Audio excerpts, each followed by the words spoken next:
Bonjour et bienvenue à cette démonstration du logiciel LeadFox. LeadFox, qu'est-ce que c'est?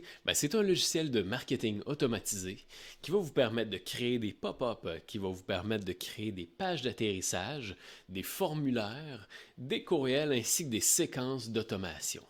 Tout ça, c'est quoi l'intérêt de faire tout ça? C'est qu'on va être en mesure ensuite de ça de capturer les informations de contact comme l'adresse courriel des visiteurs de votre site web ou de vos abonnés sur les réseaux sociaux.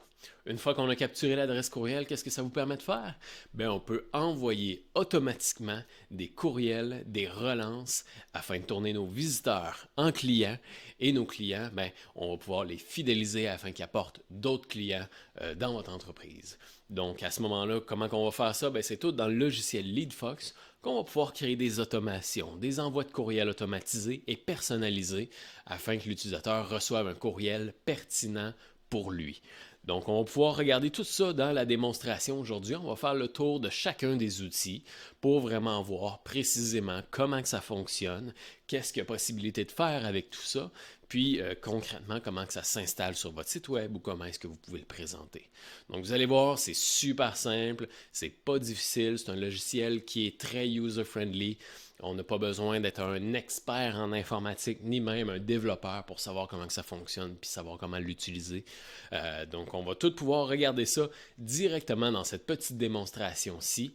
N'hésitez pas si vous avez des commentaires, des questions, quoi que ce soit. Il y a une boîte pour laisser justement vos questions et commentaires. Je vais être dans le petit coin ici en bas et puis vous allez pouvoir voir mon écran. On va faire le tour du logiciel. Et puis, c'est ça. Fait qu'à tout de suite. Super. Donc, super. On va commencer la petite démonstration. Donc, premièrement, ce qu'on va faire, on va se rendre sur le site de LeadFox. Donc, on va se rendre sur leadfox.co. Donc, leadfox.co. Vous allez pouvoir voir en bas, il y a un petit lien là, qui présente LeadFox. Donc, juste à cliquer là-dessus. Une fois sur le site web, vous allez voir, il y a un essai gratuit de 14 jours. Donc, vous allez pouvoir commencer l'essai gratuit, puis être au même endroit que moi. Et puis, ensuite de ça, si jamais, le cœur vous dit de continuer avec LeadFox, allez-y, faites-vous plaisir. Sinon, je vous dis, l'essai gratuit est de 14 jours. Après ça, ça vous engage en rien. Puis, si jamais vous avez fait une coupe d'adresse courriel sur les 14 jours, Colin, tant mieux, ça sera une coupe d'adresse courriel gratuite. Donc, à ce niveau-là, une fois qu'on est connecté dans LeadFox, on va être sur cette page-ci, ici, c'est le tableau de bord. Donc, le tableau de bord, c'est quoi? C'est un résumé de ce qui se passe présentement dans le compte. Donc, on voit qu'on a vos dernières campagnes. Donc, à ce niveau-là, on a quelques campagnes ici, les dernières campagnes qui roulent. Ensuite de ça, on a un résumé de tous les contacts qu'on a dans le compte. Donc, présentement, ici, dans mon compte à moi, il y a 767 contacts, donc 327 prospects, 48 clients. Ensuite de ça, on voit les performances pour le mois en cours. Dans cette situation-ci, c'est les performances pour le mois de janvier. Donc, on voit, tout ça, 730 sessions, 269 conversions. Ensuite de ça, un petit peu plus bas, on a les détails concernant les courriels. Donc, le nombre de courriels envoyés, le taux d'ouverture ainsi que le taux de clic, plus les désabonnés. Et puis, même affaire pour les pages d'atterrissage, on a le nombre de vues, le nombre de visites, le nombre de conversions et le taux de conversion. Donc première chose qu'on va faire, on va se rendre dans les campagnes. Les campagnes, qu'est-ce que c'est? C'est une sorte de projet, je vous dirais. Une campagne, c'est vraiment un ensemble d'actions publicitaires qu'on va prendre dans le cadre d'une campagne. Donc, disons que ma campagne, c'est que j'ai un produit, donc je veux offrir la livraison gratuite. Ma campagne va être un ensemble de courriels, va être un ensemble de pages d'atterrissage et un ensemble, de pop-up et ainsi de suite. Donc à ce moment-là, ça va être vraiment un projet en tant que tel qui va regrouper plusieurs actions unitaires. Donc, pour mieux comprendre un petit peu, je vais vous montrer la campagne Email Marketing Initiation, donc la formation en Email Marketing. Si j'ouvre cette campagne-ci, on voit que dans cette campagne-ci, pour le moment, j'ai 3 pages d'atterrissage, j'ai une automation et j'ai un courriel unitaire. Toutefois, ce qu'il faut savoir, c'est que les courriels qui sont envoyés dans le cadre d'une automation n'apparaissent pas ici, ils vont apparaître vraiment dans l'automation. Donc, à ce niveau-là, c'est pour ça qu'on a un nombre d'emails envoyés, un taux d'ouverture ainsi qu'un taux de clic, parce qu'il y a des courriels dans cette automation-là. Donc, on voit unitairement quels sont les éléments qui sont inclus dans cette campagne-ci. Dans la situation, on aurait, mettons, je ne sais pas, 28 pages d'atterrissage, ben, ils n'apparaîtront pas tous ici. C'est là qu'on va cliquer sur « Voir tous » pour vraiment les voir. Dans cette situation-ci, moi, dans le cadre de la formation Email Marketing, je n'ai que 3 pages d'atterrissage présentement. Présentement, il n'y a absolument aucune statistique puisque cette vidéo est tournée avant même que la formation soit publique. Donc, à ce niveau-là, c'est normal qu'il n'y ait rien pantoute. Donc, super. Ça va être les campagnes. Donc, rien de vraiment complexe, comme vous pouvez voir. Si jamais on veut créer une campagne, à ce moment-là, on va cliquer ici sur « Créer une campagne ». On va pouvoir lui donner un nom. Donc, je vais appeler celle-là « Email formation ». Et puis, je vais lui donner une description « Test de campagne pour la vidéo », tout simplement. On va faire « Suivant ». Et celle-ci va nous rediriger sur exactement la même page que tantôt, dans laquelle on peut créer une page d'atterrissage, créer un pop-up, un formulaire, une bannière, un email ou une automation. Puis là, ici, on va avoir les performances de notre campagne. Donc, à ce niveau-là, encore un petit tableau de bord à l'intérieur d'une campagne spécifique. Donc, c'est ça pour les campagnes. Rien de bien complexe. C'est vraiment juste une sorte de dossier qu'on va créer qui va regrouper nos actions publicitaires unitaires pour mieux diviser les choses, pour éviter que ce soit pêle-mêle, tout simplement. Donc à ce niveau-là, la prochaine chose qu'on va regarder, ça va être les pages d'atterrissage. C'est là qu'on commence à entrer dans le plus concret.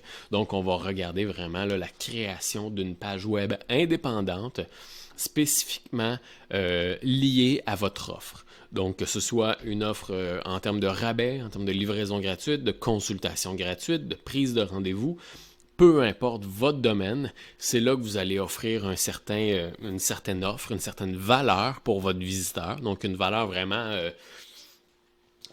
que la personne ne peut pas refuser. Donc, c'est là-dedans qu'on va la présenter. Une page d'atterrissage, c'est vraiment une page dans laquelle la personne ne peut rien faire d'autre que de laisser ses informations de contact ou bien quitter. Tout simplement. Il n'y a pas de publicité, il n'y a pas de lien externe, il n'y a pas rien de ça. Il y a seulement qu'un formulaire ainsi que des raisons de remplir le formulaire. Donc, on va pouvoir regarder les pages d'atterrissage. Super! Donc, on va cliquer sur page d'atterrissage juste ici pour se lancer dans la création de sa première page d'atterrissage. Bien sûr, ici, lorsqu'on clique là-dessus, on voit toutes les pages d'atterrissage qui sont présentement créées dans le compte. Donc, on voit ici les performances de chacune d'elles. Il y en a qui performent beaucoup, il y en a qui ne performent pas beaucoup. C'est là que vous allez être en mesure de passer d'optimisation en optimisation en fonction de chacune d'elles. Vous allez pouvoir voir aussi quel genre d'offre est le plus intéressante, puis quel genre d'offre est le moins intéressante. Donc, dans cette situation-ci, vous voyez, dans le cadre de ma page d'atterrissage coffret luxueux, j'offrais tout simplement un rabais. Et puis, on peut voir que sur les 126 visites, il y a eu 8 conversions. Donc, 6% de conversion, c'est mauvais. Donc, à ce niveau-là, je sais que dans ma situation à moi, dans mon domaine, offrir un rabais, ce n'est pas nécessairement quelque chose qui va intéresser la personne, versus offrir un document qui va vraiment offrir de la valeur, qui va ajouter de la valeur à la personne sans rien demander en retour. À ce moment-là, on peut voir que sur 649 visites, j'ai eu 311 conversions, donc 47% de conversion. Donc, une offre qui ajoute de la valeur, qui sert vraiment à la personne, qui va lui rendre service, ben, c'est beaucoup mieux perçu.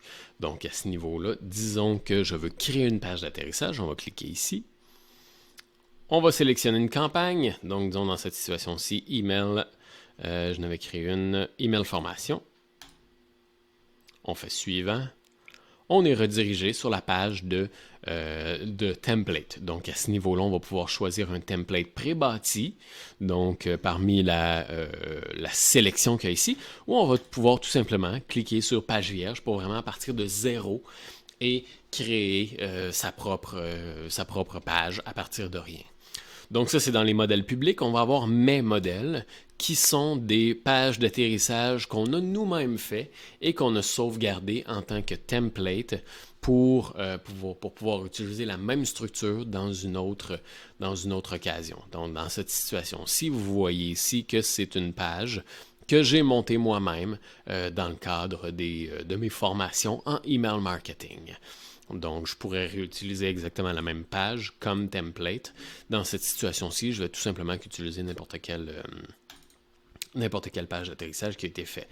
On peut voir à quoi ça ressemble concrètement sur desktop, sur tablette, ainsi que sur mobile.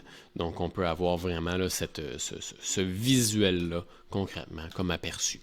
On va la nommer test de page d'atterrissage. Vous pouvez la nommer comme vous le voulez, c'est à votre guise. On clique sur démarrer avec ce modèle et c'est là qu'on arrive sur la page de création de la page d'atterrissage. Donc à ce niveau-là, comme vous pouvez voir, c'est un builder qui est drag and drop, là, donc rien de vraiment complexe. Si on veut modifier le texte, on double-clique, on ajoute du texte. Si je veux changer la couleur du texte, je sélectionne le texte. Dans la barre ici de modification du texte, j'ai énormément d'options, des options de couleur, des options d'agrandir la taille, de changer la typographie. Ensuite de ça, barré, souligné, italique, gras. On va même pouvoir ajouter des liens ou même ajouter des propriétés. Donc, à ce niveau-là, ce qui peut être intéressant lorsqu'on ajoute des propriétés, c'est qu'on pourrait dire, disons, on va pouvoir dire, disons, bonjour, telle personne, prénom. Là, juste comme ça, on regarde ça puis on se dit, non, ça n'a pas de bon sens, ça va être écrit first name. Ça fait en sorte que si jamais il y a quelqu'un qui vous a déjà laissé ces informations, quelqu'un qui vous a déjà laissé son adresse courriel ainsi que son prénom, ça ici, le champ first name, va apparaître avec le prénom de la personne. Donc, c'est le genre de balise qu'on va utiliser dans un contexte qui va être peut-être plus interne. Donc, disons que vous voulez offrir un rabais ou offrir une certaine offre à vos clients qui existent déjà, mais à ce moment-là, on pourrait utiliser certaines balises personnalisées sur votre page d'atterrissage pour vraiment rendre l'expérience beaucoup plus personnalisée. Je lance des idées comme ça. À ce moment-là, vous faites vous faites ce que vous voulez en fonction de votre imagination. Là. Je veux dire, allez-y, faites-vous plaisir, c'est là pour ça. Ensuite de ça, même chose pour les images, c'est drag and drop. On peut agrandir l'image, la rapetisser, peu importe. On y va à notre guise. En tant que tel, pour ajouter des éléments ou retirer des éléments, on va avoir tout ça ici. Donc, je peux ajouter un bouton. Le bouton, je peux le mettre à ma guise. Dans le fond, là, je peux le redimensionner à ma guise. Je pourrais même ajouter un formulaire. Donc, à ce niveau-là, je lui donnerai un nom ou je prendrai un nom qui existe déjà. Dans cette situation-ci, on va le nommer test, ajouter. Et dans mon formulaire, je vais pouvoir mettre les champs qui m'intéressent. Donc, prénom, nom de famille, email. Je peux demander le numéro de téléphone. Je peux mettre un champ de texte ou vraiment une date. Je peux mettre une liste déroulante. Je peux mettre une liste à choix unique, une liste à choix multiples. Je peux même mettre des champs cachés si jamais vous voulez taguer vos clients avec certaines caractéristiques. Donc, à ce moment-là, il y a énormément de choses qu'on peut faire. Lorsqu'on clique sur le champ, on a du paramétrage qu'on peut faire ici. Donc, je vais canceller ça, je vais enlever ça. Et voilà. Donc, chacun des éléments ici va vous permettre d'ajouter des éléments sur votre page d'atterrissage. Vous pouvez même ajouter du code HTML carrément. Donc, c'est 100% personnalisable. Vous y allez à votre rythme avec ce qui vous plaît. Et puis, pour chacun des éléments qu'on a ici, que ce soit le texte, le bouton, le formulaire, le background ici, on a notre menu de paramétrage ici. Donc, pour notre background, on pourrait dire, je le veux en format automatique. Là, lui, c'est une image qui est optimisée pour ça. Donc, même si je fais des changements, ça ne changera rien. Mais mettons que je prends n'importe quelle image. Je vais prendre un beau petit chien. Je pourrais dire format original, ben, il est plus gros le format original. Je pourrais mettre le format étendu, sans répétition, avec répétition. Ici, je peux choisir où qui se positionne. Donc, dans la situation où je prends un format original, je pourrais dire, bon, ben, je veux que le format original il se positionne plus au milieu. Ainsi de suite, je pourrais ajouter un parallaxe. Donc, à ce niveau-là, lorsque je scrolle, l'image reste fixe, mais la page défile, ou je pourrais tout simplement désactiver le parallaxe pour faire en sorte que l'image défile avec la page, tout simplement. On va avoir des options d'ombrage, on va avoir des options de bordure, des options pour la police. On va avoir certains calques qu'on va pouvoir vraiment gérer en fonction de soit l'élément, la tablette, ou tout simplement, comme on veut. En fait, c'est 100% personnalisable. Et puis, on va avoir l'historique ici pour revenir en arrière, faire des modifications et ainsi de suite. Donc ça va être notre page d'atterrissage. Ensuite de ça, ce qui va être vraiment intéressant par rapport à ça, ça va être tout le format mobile et le format tablette. Là, c'est complètement désaxé, c'est complètement pas beau, pour la simple et bonne raison que j'ai pas pris le temps de vous optimiser ça, mais on pourrait tout simplement l'optimiser en fonction de tablette, téléphone. Si je veux l'optimiser sur téléphone, je vais tout simplement que drag and drop. Tout simplement, je peux réduire la taille de la police en pourcentage. Donc, étant donné que vraiment, à la base, la police d'écriture est vraiment grosse, je n'ai qu'à changer le pourcentage de la grosseur. Ensuite de ça, je l'ajuste en fonction de comment que je veux que ça ressemble. Et voilà, comme ça, c'est beau ici. Et voilà, mon code HTML, je vais le mettre en haut. Et voilà. Super, donc là c'est beaucoup plus beau. Je l'optimise comme ça en fonction que ce soit sur tablette ou que ce soit sur ordinateur. Ensuite de ça, on enregistre. Il ne faut pas oublier de publier parce que même si les changements sont enregistrés, ça ne veut pas dire qu'ils sont sur Internet.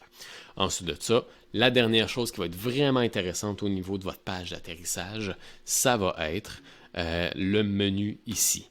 Le menu va vous permettre d'ajouter des titres et des méthodes d'inscription pour vos réseaux sociaux ainsi que les pages, les moteurs de recherche.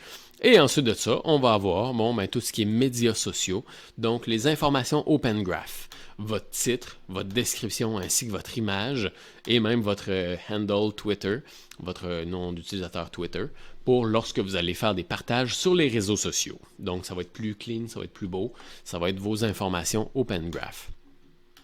On va pouvoir ajouter des ressources HTML, JavaScript et CSS directement sur la page, donc par le biais de ressources qui ne sont pas intégrées directement en code HTML. Ça va être, disons, mettons comme un pixel Facebook, des pixels de Tag Manager ou des pixels AdWords, ainsi de suite. Le genre de ressources qu'on ajoute plus en back-end, plus en arrière de la page plutôt que sur la page directement, ça va être là qu'on va pouvoir les ajouter. On va pouvoir choisir dans les ressources si, disons que j'ajoute une ressource, je vais lui donner un nom, si c'est CSS, HTML, JavaScript, et si je veux mettre ça dans la balise méta, la balise en tête ou la balise footer. Donc, à ce niveau-là, je n'ajouterai pas ça, mais on peut voir que j'ai déjà plusieurs ressources, dont des heatmaps, donc JavaScript pour que ce soit plus smooth lorsqu'on est sur mobile, un pixel Facebook. Je peux même mettre un code de pop-up pour faire en sorte qu'il y ait un pop-up qui apparaît sur ma page d'atterrissage pour aller chercher encore plus de conversions. C'est ici qu'on va l'ajouter. Donc, c'est votre créateur de page d'atterrissage. Rien de plus simple que ça. C'est du drag and drop. Donc, c'est de l'assemblage. C'est un peu comme du gros scrapbooking numérique. C'est vraiment pas compliqué. Il suffit de placer les éléments où vous les voulez, de mettre l'image que vous voulez, où vous la voulez. C'est super simple. Une fois que c'est fait, on enregistre, on publie et on clique sur le bouton revenir en arrière ici. C'est là qu'on va tomber sur la page de paramétrage de la page d'atterrissage. Vous allez avoir votre lien ici, dont vous allez pouvoir modifier l'URL. Vous allez pouvoir choisir votre sous-domaine ainsi que le nom de la page. Donc, dans la situation où j'utilise pascal.marketing, je pourrais écrire démonstration, faire changer, et mon URL de ma page serait pascalmarketing.leneu.co/démonstration. Leneu.co, c'est mon nom de domaine. Et voilà, et quand je clique dessus, ben, j'arrive sur ma page d'atterrissage avec un beau petit chien.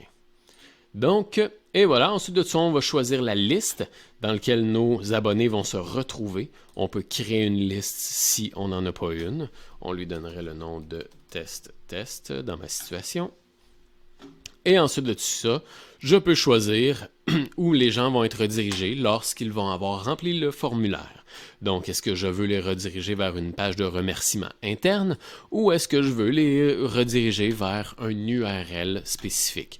Je pourrais choisir de les rediriger directement sur ma boutique, je pourrais choisir de les rediriger sur une autre page d'atterrissage si je veux, ou n'importe où, c'est à votre guise, tout simplement. Ou vous pourriez choisir de faire une page interne. La page interne va avoir exactement les mêmes fonctions que le créateur de page d'atterrissage. Ça va être exactement la même affaire. Vous allez pouvoir modifier votre page interne. Quelques petites options d'intégration pour intégrer un CRM comme HubSpot. On va pouvoir choisir à quel cycle de vie votre prospect va être lorsqu'il va avoir rempli le formulaire. Ensuite de ça, quelle langue les alertes de système vont être. Et ensuite de ça, où est-ce que vous voulez recevoir les informations lorsqu'il y a un nouveau prospect. Ensuite de ça, pour tout ce qui est testing AB, c'est super simple. Ça va être dans cette section-ci qu'on va pouvoir cliquer sur « Ajouter une variante ». À ce niveau-là, on va pouvoir sélectionner la page. Donc, on se rappelle que j'avais nommé cette page-là « Test de page d'atterrissage ». Si on n'est pas certain, le nom il est ici. On va pouvoir faire « Ajouter une variante » à partir du test de page d'atterrissage. La variante A, je vais faire « Copier ». Donc, à ce niveau-là, je vais avoir une version B qui va être exactement la même que la version A, dans laquelle je vais pouvoir faire une modification et ainsi faire du testing AB. Donc, à ce niveau-là, rien de bien complexe. Je pourrais tout simplement choisir de modifier la couleur du bouton dans cette situation-ci, mettre un beau bouton vert, et voilà, enregistrer, publier. Et puis là, dans ma version A, j'aurai le bouton rouge. Dans ma version B, j'aurai le bouton vert. Et c'est là que vous choisissez le poids en pourcentage que vous voulez lui accorder pour toutes les gens qui vont atterrir. Donc, je pourrais dire, je veux que 50% des gens arrivent sur la version B et je veux que 50% des gens arrivent sur la version A. Tout simplement. Donc, au niveau de la création de votre page d'atterrissage, c'est aussi simple que ça. C'est vraiment pas complexe.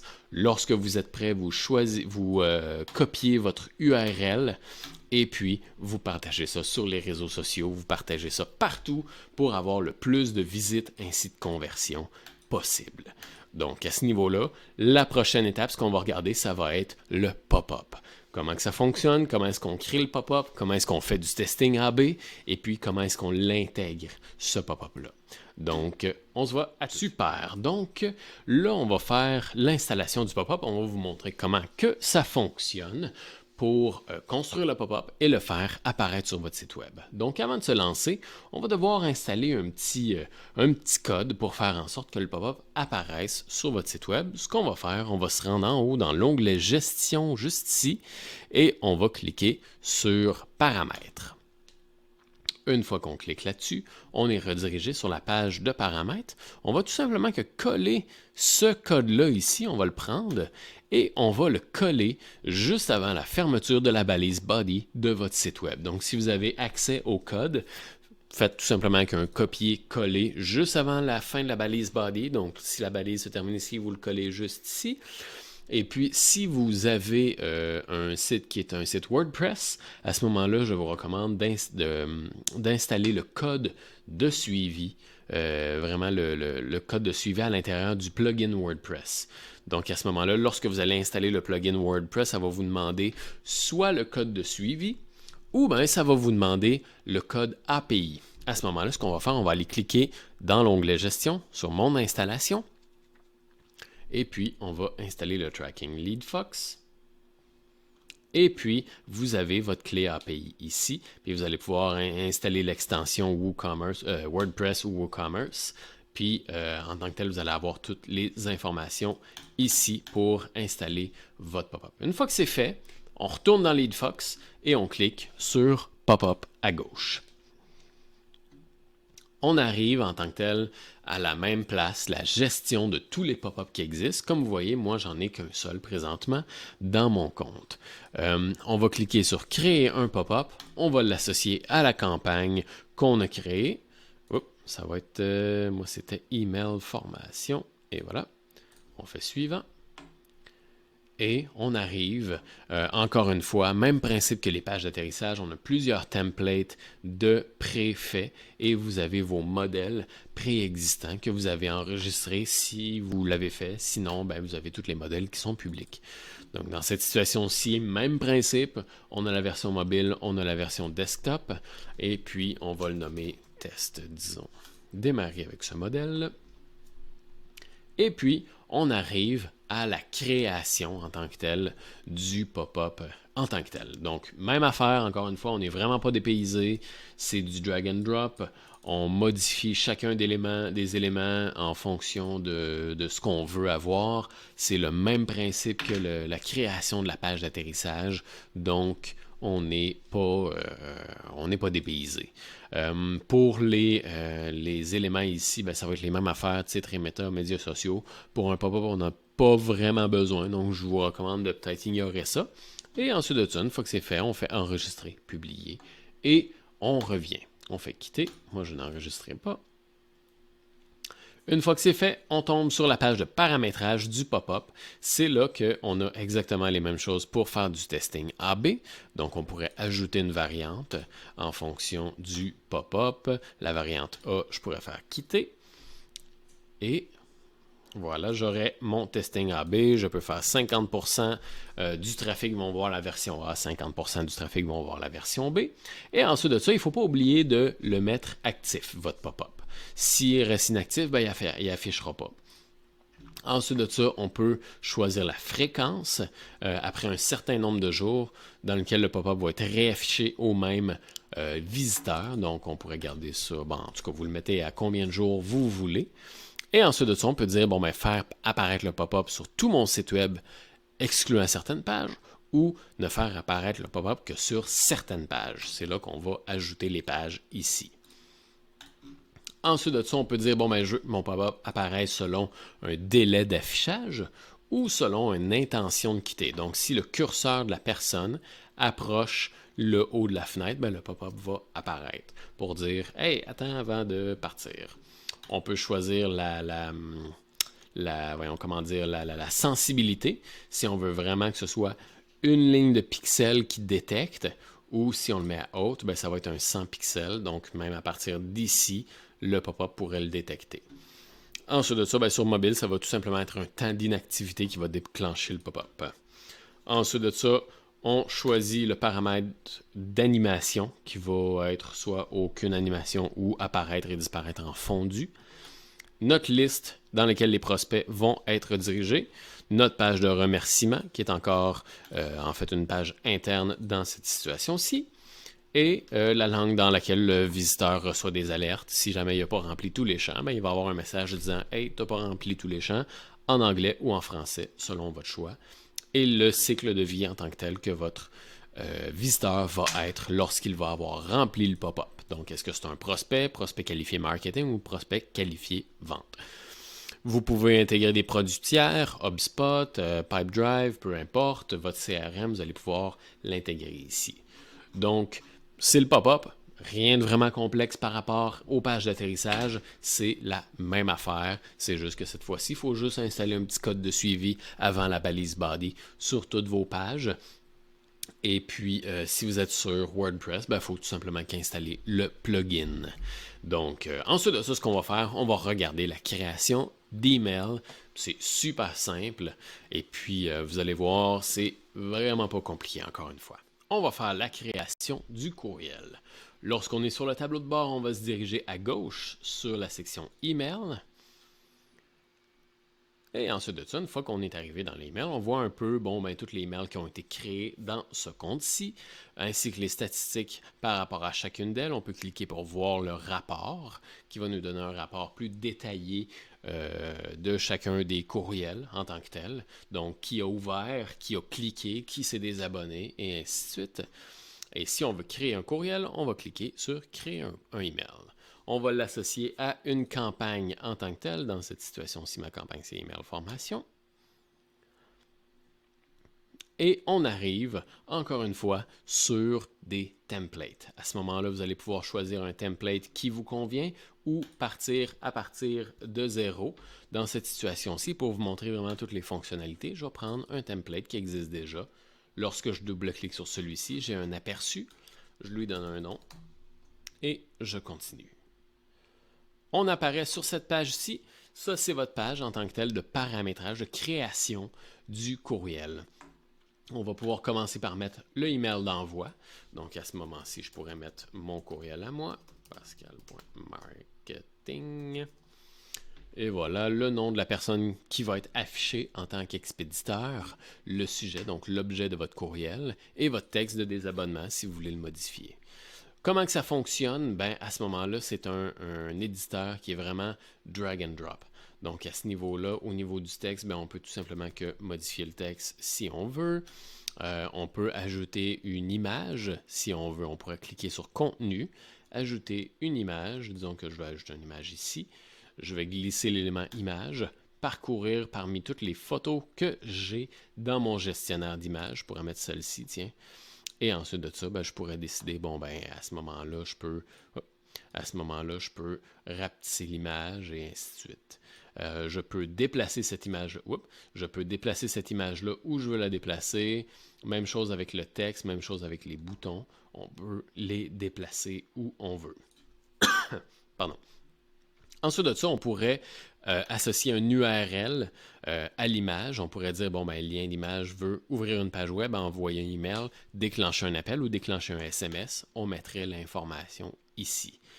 On peut y ajouter, bon, ben, certains padding, si on veut lui ajouter du padding. Et on a tous les paramètres ici là, en fonction de reliés avec cette image-là.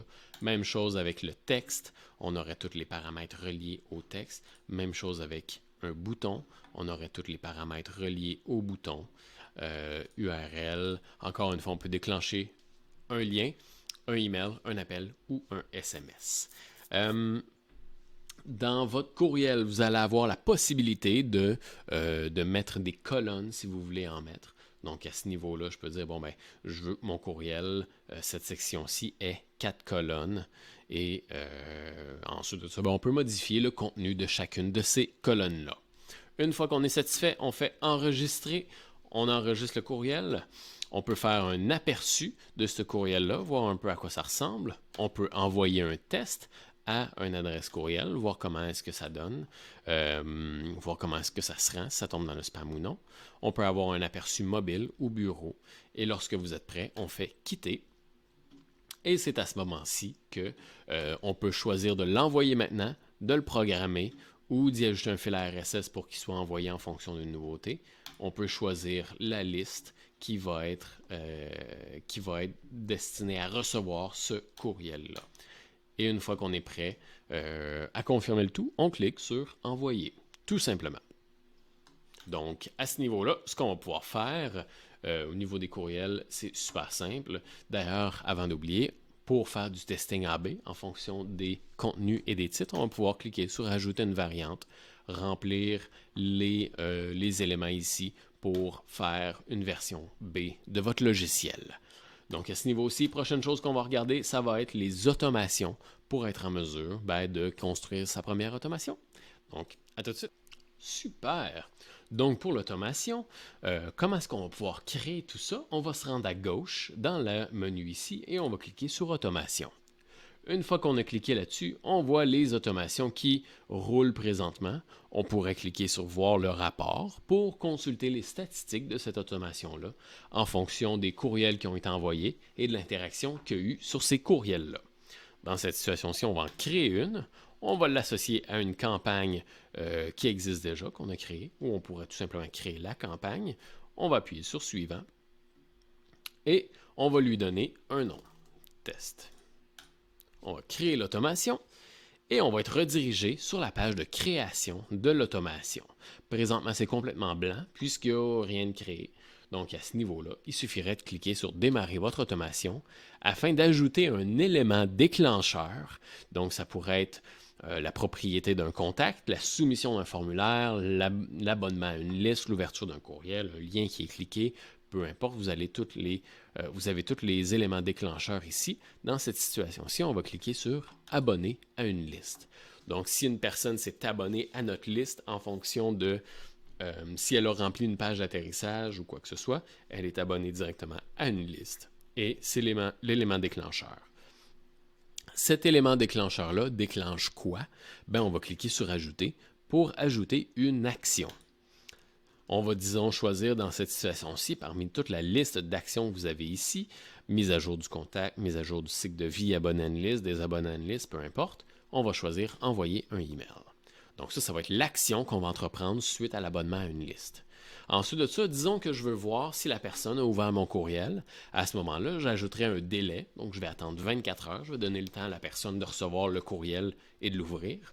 Je pourrais attendre un délai ou attendre à une date. Dans cette situation-ci, je vais attendre un délai qui est en jours, en heures ou en minutes. Dans cette situation-ci, je vais mettre 24 heures et je vais ajouter une condition. La condition, c'est est-ce qu'il a ouvert mon courriel? Oui ou non. Il y aurait possibilité de regarder si la condition, est-ce qu'il y a une propriété spécifique au contact? Est-ce que le contact a soumis un formulaire? Est-ce que le contact s'est abonné à une liste? Il a ouvert un courriel, il a cliqué sur un lien, il a atteint un cycle de vie ou est-ce qu'il a visité une page web? Dans cette situation-ci, je regarderai si la personne a ouvert le courriel et on a une réponse oui ou non. En fonction de ça, je pourrais ajouter des actions spécifiques en fonction du comportement de l'utilisateur sur votre contenu. Donc, vous pourriez regarder si la personne a rempli une page d'atterrissage, s'il a fait le téléchargement d'un e-book, s'il s'est rendu sur la thank you page de votre page d'achat ou s'il s'est rendu à la prise d'un rendez-vous. S'il ne s'est pas rendu à la prise d'un rendez-vous, à ce moment-là, vous pouvez lui envoyer un courriel, donc lui envoyer une relance, lui disant « Hey, j'ai vu que tu n'as pas pris rendez-vous avec moi, fais-le vite avant qu'il n'y ait plus de place pour la consultation ou peu importe ce que vous avez à offrir. » Une fois que vous êtes satisfait, on fait enregistrer. Vous allez enregistrer votre automation et lorsque vous êtes prêt à la mettre live, à la mettre fonctionnelle, on va cliquer sur actif, tout simplement.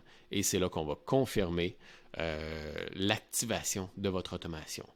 N'oubliez pas dans la section email de choisir un email qui va être envoyé parce que ce n'est pas parce qu'on décide d'envoyer un courriel que le système il sait quel courriel qu'il faut envoyer.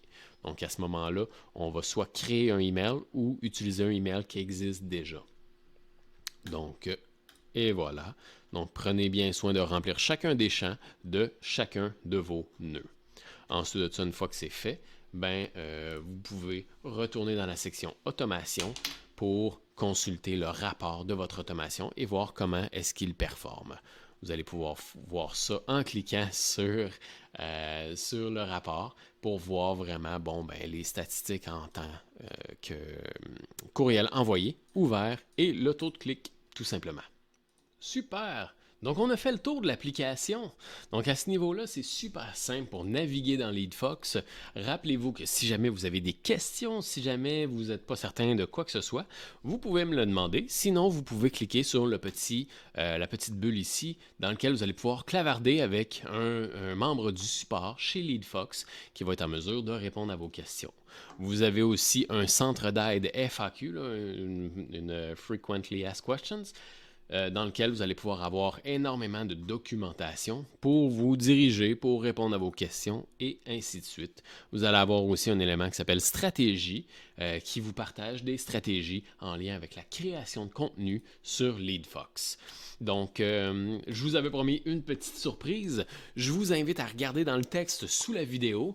Il y a une petite promotion en tant que telle qui vous permet justement, si jamais vous voulez vous lancer avec le logiciel, si jamais vraiment vous voyez un potentiel et que vous voulez vous lancer avec tout ça, je vous encourage à consulter la petite promotion qu'il y a possibilité d'avoir. À ce niveau-là, vous allez pouvoir être redirigé sur une page et on va pouvoir prendre le temps ensemble, vous et moi, de planifier un rendez-vous, de discuter de vos objectifs, de discuter de comment est-ce qu'on peut établir un plan pour passer du point A, votre situation actuelle, au point B, votre situation idéale. Donc, on va établir un objectif. Puis avec cet objectif-là, on va établir un chemin pour atteindre l'objectif et même le dépasser. Donc, on va prendre le temps nécessaire au téléphone ensemble. Si vous avez besoin qu'on fasse un partage d'écran, on va le faire, il n'y a aucun problème. Juste à vous rendre sur le lien en bas qui va vous présenter la petite promotion en tant que telle que vous avez accès. Si jamais vous voulez vous lancer avec LeadFox, utilisez cette plateforme-ci pour faire décoller votre entreprise, pour acquérir autant de contacts que vous voulez. À ce moment-là, cliquez sur le lien. Ça va vous rediriger vers un petit formulaire dans lequel vous allez pouvoir prendre un rendez-vous avec moi au téléphone. Dans le fond, on va pouvoir planifier une journée, une date, à votre convenance. On va discuter ensemble des stratégies puis de comment est-ce qu'on va faire pour passer du point A au point B ensemble. Donc, si ça vous intéresse, cliquez sur le lien. Et puis, j'ai très hâte de discuter avec vous, de discuter de votre entreprise, puis de monter avec vous votre stratégie. Donc, cliquez sur le lien, puis on se parle très bientôt. Au revoir.